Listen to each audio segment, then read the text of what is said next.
What's going on, everybody? Dream Builder here today on our Fit Fridays to talk about how to recover from injuries. And originally, honestly, I was not going to talk about this subject because, first off, I'm not a doctor, I'm not a physical therapist, I'm not an occupational therapist, so I'm not per se, I guess, qualified to talk on the subject. In addition to that, I figured there wasn't really much to say. Just like, oh, you rest, you get better, So I decided not to do it for a while. However, I got a few people asking me about it, specifically one of my good friends.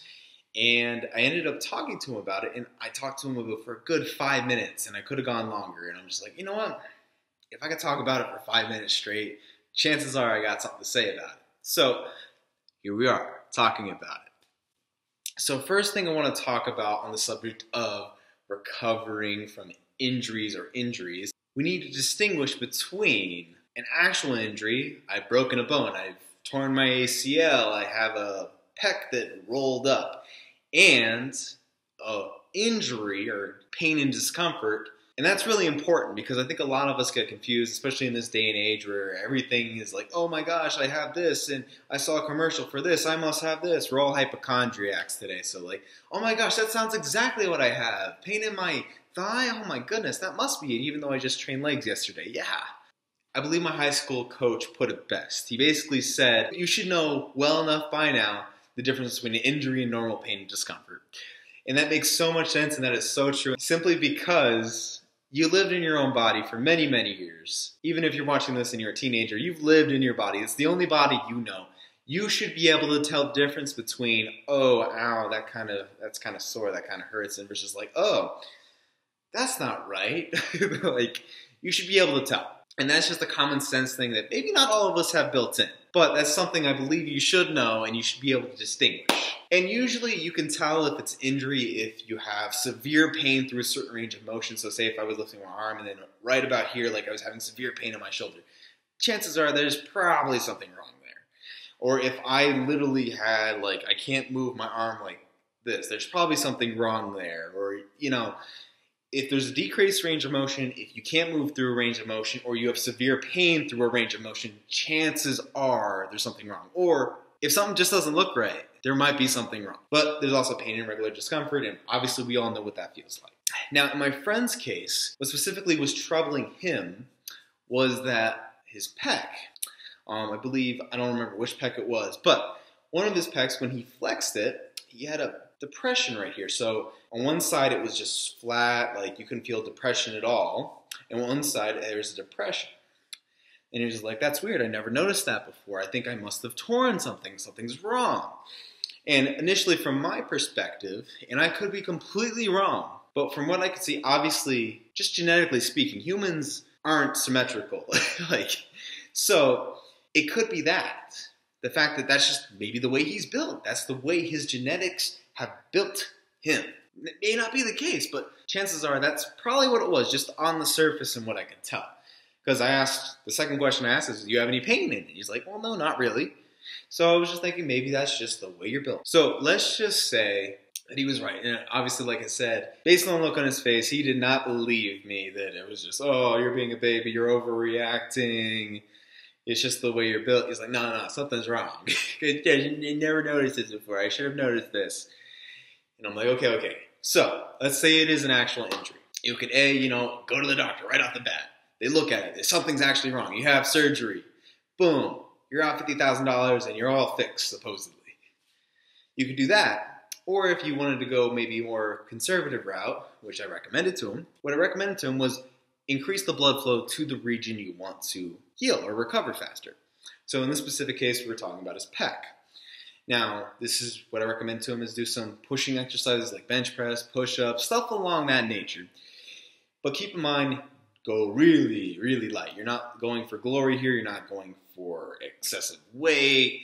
You're just looking to move this area and get blood flow to here. That's going to increase recovery, especially if it's like connective tissue, which is poorly vascularized to begin with, so it's going to be really hard to recover. If that was the actual problem, we don't know.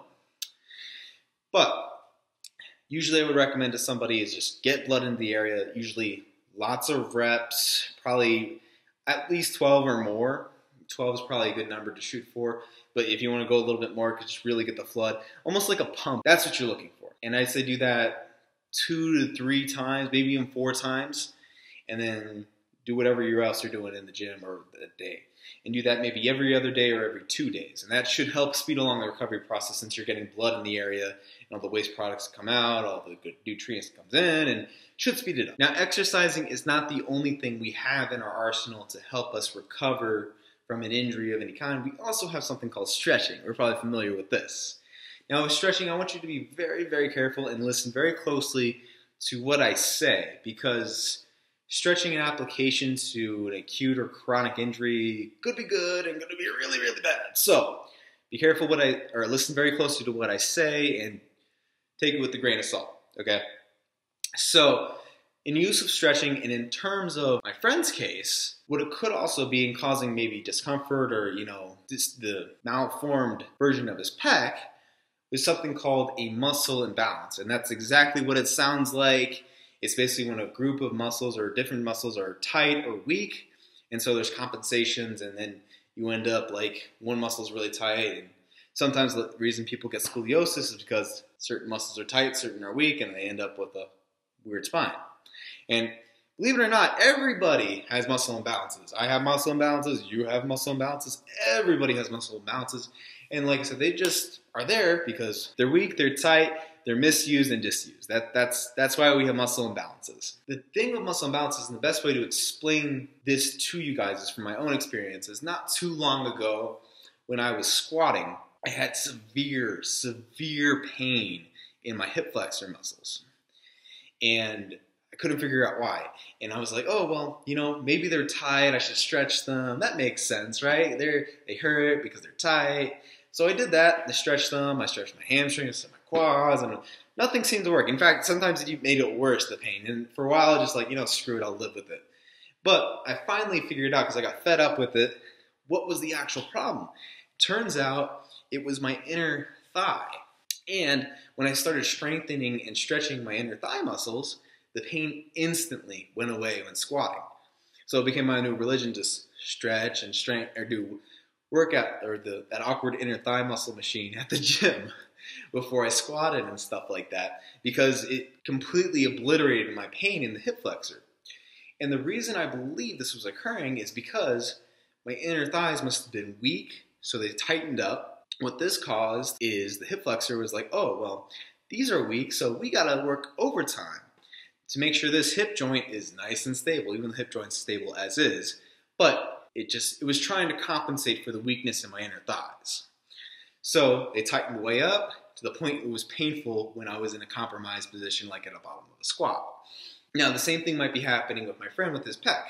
But keep in mind, a rule of thumb when it comes to finding out what's actually causing the muscle imbalances, chances are it's not the muscle that's actually giving you the pain and discomfort. For example, like say if your pec was really tight, chances are your pec isn't the problem. It may be something in the shoulder joint. There's a lot of we've got our teres minor, we got our deltoids, obviously. We got our traps that ties in. Lots of back muscles back here, the lats. All those things could be factors and tying into his problem, and maybe the reason why he has a little bit of pain and discomfort there, even though he said he didn't, or maybe even be the reason why it's misformed or misshapen. Now, some of you may be thinking, why the heck are you talking about muscle imbalances on something that's completely about recovering from injuries? Well, that's why I use injuries in quotation marks. The reason being that I talk about muscle imbalances because that's what my friend, I believe, may be dealing with, if not on that specific injury, but somewhere else. And like I said, every one of us has muscle imbalances. And if left untreated, those muscle imbalances can turn into real injuries. But they present themselves as pain, change the way we move. They could be real problems. So, in a nutshell, if you want to recover faster from an injury first we got to determine once again if this is an actual injury, which you should go see your doctor, or it's just the injury is hurts. Okay, make that distinction, and you should know. This is a common sense thing. You live in your body, know your body. It's important. It's the only one you get. Second thing, obviously, like I said, if it's real injury, go see your doctor. If it's something that you think you can work on, get blood to the area using light exercises, lots of repetitions, every other day or every 2 days.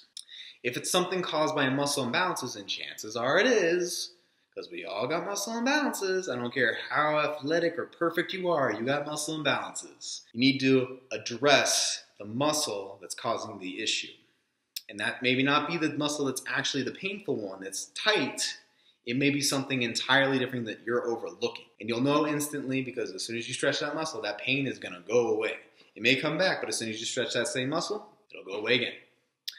And with that, guys, I hope this was helpful. A lot of information here, so if you have any questions, comment down below. We're going to try and do Fit Fridays a little bit more often than usual because primarily this originally started as a fitness channel. We're branching off a little bit here and there now. But just be on the lookout. If you have anything fitness related you want me to talk about, be sure to leave it in comments down below and I will get right on it. And with that, guys, thank you so much for watching. I really appreciate it. Be sure to check the description down below to go check out my blog, which has this exact same post and many other interesting posts on there. And there will be many, many more to come. And make sure to subscribe up here as well. And if you want to see my latest video, you're going to click up here. And with that, guys, once again, thank you so much for watching. I appreciate it. And keep building.